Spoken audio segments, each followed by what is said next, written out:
agenda. Well, it's really Israel first. Here's Mike Waltz on Sunday. This will aggravate you, but I'd like you to respond to it. I think it's on one of the talk shows, and it's about Iran backing the Houthis. Chris, cut number 4. Iran needs to hear him loud and clear. It is completely unacceptable, and it will be stopped. The level of support that they've been providing the Houthis, just like they have Hezbollah, just like they have the militias in Iraq, Hamas, and others. The difference here is the Houthis have incredibly sophisticated air defenses, and they also have anti-shipping cruise missiles, drones, sea skimming types of attack drones, and other ballistic missiles even. They've launched dozens of attacks on multiple warships, dozens of attacks, over 175 on global commerce, sank multiple ships. I just think the American people need to understand what has happened here. The previous administration had a series of feckless responses. President Trump is coming in with overwhelming force. We will hold not only the Houthis accountable, but we're going to hold Iran, their backers, accountable as well. And if that means they're targeting ships that they have put in to help, their Iranian trainers, IRGC and others, that intelligence, other things that they have put in to help the Houthis attack the global economy, those targets will be on the table too. Right, Max. These guys do want war with Iran. There's no question about it.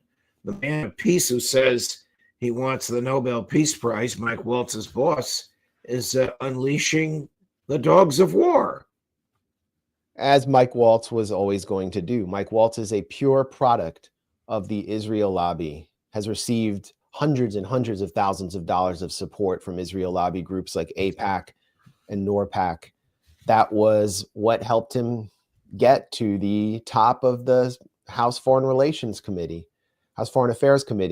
Marco Rubio, same thing, has received over $1 million from the Israel lobby. He was a poster child of the neoconservative movement. And these figures are taking charge of Donald Trump's foreign policy, while Donald Trump seems mostly interested in deportation PR stunts for his base because they're not getting enough deportations. Where will this lead? Well, so far they have killed IRGC members inside Yemen. They're lying to the American public about this, why shipping is being blockaded, whose shipping it is. It's not U.S. shipping. It's being blockaded because the U.S. has greenlit Israel's ceasefire violations. It's literal blowing up of the ceasefire. And when the ceasefire was being abided by in phase 1, there was no blockade. It's an ulterior agenda, which is the agenda of Israel. The agenda is to destroy all regional challengers to Israel. They've already destroyed Syria. They have a Sunni supremacist Turkish NATO-run junta in power there, which spent the last several days attacking Shia tribes in the Bekaa Valley in Lebanon, rather than actually confronting Israel, which just attacked the Syrian city of Daraa. They want to destroy Yemen because Yemen is acting independently. The Houthis are the most independent member of the axis of resistance. They're not seeking a sign-off from Iran. Most of their weapons are indigenous, and they are the biggest threat, and they're the most ideologically motivated to take on Israel.